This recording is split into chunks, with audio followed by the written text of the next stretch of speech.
Hello दोस्तों, स्वागत है आपका NB e learning YouTube channel पर। तो आज हम कक्षा 10वीं सामाजिक विज्ञान के पुस्तक भारत और समकालीन विश्व 2 के पाठ 1 यूरोप में राष्ट्रवाद का उदय इसके एमसीक्यू पार्ट 2 लेकर आए हैं। इस वीडियो में आपको पाठ के बचे हुए एमसीक्यू क्वेश्चन आंसर मिलेंगे जो कि परीक्षा की दृष्टि से बहुत ही महत्वपूर्ण है। तो वीडियो को अंत तक देखें। यदि वीडियो पसंद आती है तो लाइक और शेयर करें और सब्सक्राइब करें। आगे बढ़ते हैं। पहला प्रश्न, 1832 की किस संधि ने यूनान को एक स्वतंत्र राष्ट्र के रूप में मान्यता दी?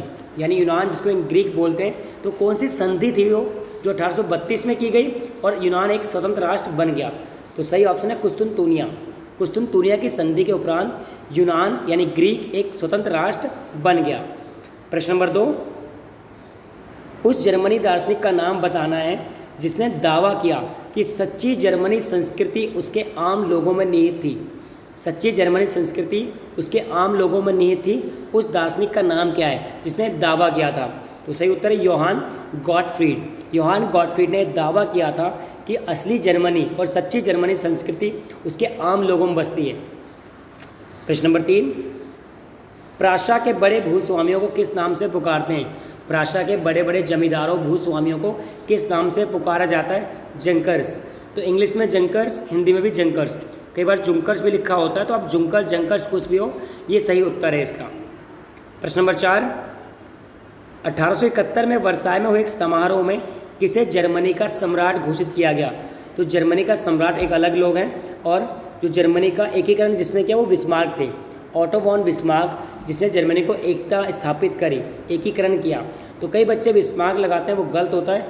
इसका सही उत्तर राजा विलियम प्रथम।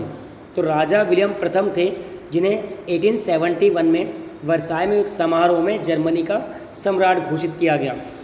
प्रश्न नंबर 5, 1861 में किसे एकीकृत इटली का राजा घोषित किया गया? यानी इटली का 1861 में राजा कौन था? तो एमेन्युअल द्वितीय इटली के राजा थे और राजा विलियम प्रथम किसके थे? वो जर्मनी के राजा थे।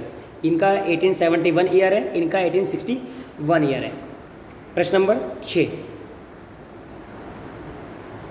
इंग्लैंड और स्कॉटलैंड के बीच एक्ट ऑफ यूनियन कब हुआ बेटा? 1707 में। 1707 में एक्ट ऑफ यूनियन गठन हुआ। इस गठन से कौन सा नया राज्य बना? तो यूनाइटेड स्टेट ऑफ अमेरिका नहीं, यूनाइटेड किंगडम ऑफ ब्रिटेन बिल्कुल। तो इंग्लैंड स्कॉटलैंड के बीच एक समझौता हुआ 1707 में जिसे एक्ट ऑफ यूनियन के नाम से पुकारा जाता है। इसके बाद UK United kingdom of great Britain की स्थापना हुई। तो United kingdom of great Britain की स्थापना किसके द्वारा हुई? इंग्लैंड स्कॉटलैंड के बीच जो एक्ट ऑफ यूनियन 1707 में एक गठित हुआ था। प्रश्न नंबर 7, यूनाइटेड किंगडम में कौन कौन से देश शामिल किए गए हैं? तो वो कौन कौन सी कंट्रीज़ हैं जो यूनाइटेड किंगडम में शामिल किए गए हैं? इंग्लैंड, स्कॉटलैंड, आयरलैंड, यानी कि उपरोक्त सभी कंट्रीज़ हैं जो यूके, यानी अगर यूके का वीज़ा बनवाओगे आप तो इन कंट्रीज़ में आप ईजिली मूवमेंट कर सकते हो। प्रश्न नंबर 8, जर्मनी राष्ट्र का रूपक कौन है? यानी जर्मनी जैसे भारत का रूपक भारत माता है, वैसे जर्मनी राष्ट्र का रूपक क्या है? जर्मेनिया। जर्मनी राष्ट्र का रूपक जर्मेनिया। और फ्रांस राष्ट्र का रूपक क्या है? मरियान। तो फ्रांस के मरियान, जर्मनी के जर्मेनिया, भारत की भारत माता। प्रश्न नंबर 10 की ओर बढ़ते हैं। प्रथम विश्व युद्ध कब हुआ? सबसे महत्वपूर्ण प्रश्न है जो आप कई सालों से पढ़ते आ रहे हैं। 1914 में प्रथम विश्व युद्ध हुआ। मित्र राष्ट्रों व धुरी राष्ट्रों के बीच ये युद्ध हुआ था। 1914 में शुरू हुआ और 1919 में एंड हुआ। प्रश्न नंबर 11 जो कि बहुत ही महत्वपूर्ण है, लाल कुर्ती नामक सेना किसने तैयार करी? तो वह कौन सा व्यक्ति था जिसने लाल कुर्ती नामक सेना तैयार करी? गैरीबाल्डी ने लाल कुर्ती नामक सेना तैयार करी इटली को एकीकरण करवाने में। प्रश्न नंबर 12, अर्नेस्ट रेनन कौन थे? तो एक फ्रांसीसी दार्शनिक थे जिन्होंने ये क्वेश्चन किया था कि राष्ट्र क्या है।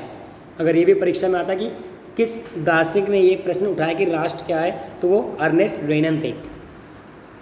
प्रश्न नंबर 13, आयरलैंड में प्रोटेस्टेंट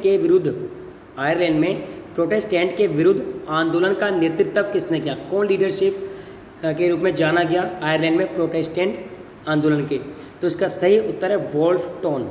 वोल्फ टोन ने क्या किया, जो आयरलैंड में ईसाई और प्रोटेस्टेंट धर्म के बीच युद्ध हुआ, उनके आंदोलन का नेतृत्व किया। प्रश्न नंबर 14, बाल्कन क्षेत्र के निवासियों को क्या कहा जाता है?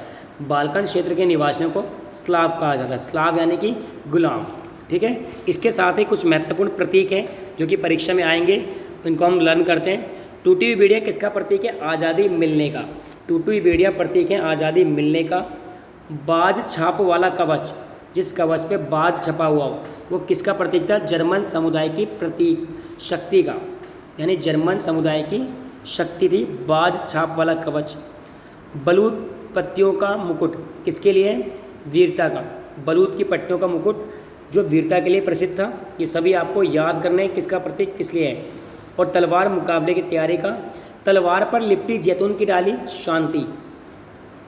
और काला लाल सुनहरा झंडा तिरंगा लिखा है यहाँ पे। काला लाल सुनहरा तिरंगा किसके लिए? 1848 में उदारवादी राष्ट्रों का झंडा, यानी उदारवादी क्रांति जब हुई थी फ्रांस में 1848 में, तब राष्ट्रवादियों का झंडा जिसे राजा के ड्यूक्स राजा के ड्यूक्स ने प्रतिबंधित कर दिया, यानी कि जो वहाँ की संसद ने वहाँ के लोगों ने प्रतिबंधित कर दिया। और 7वां, उगते हुए सूरज किसका प्रतीक है? किरणें एक नए युग के सूत्रपात का।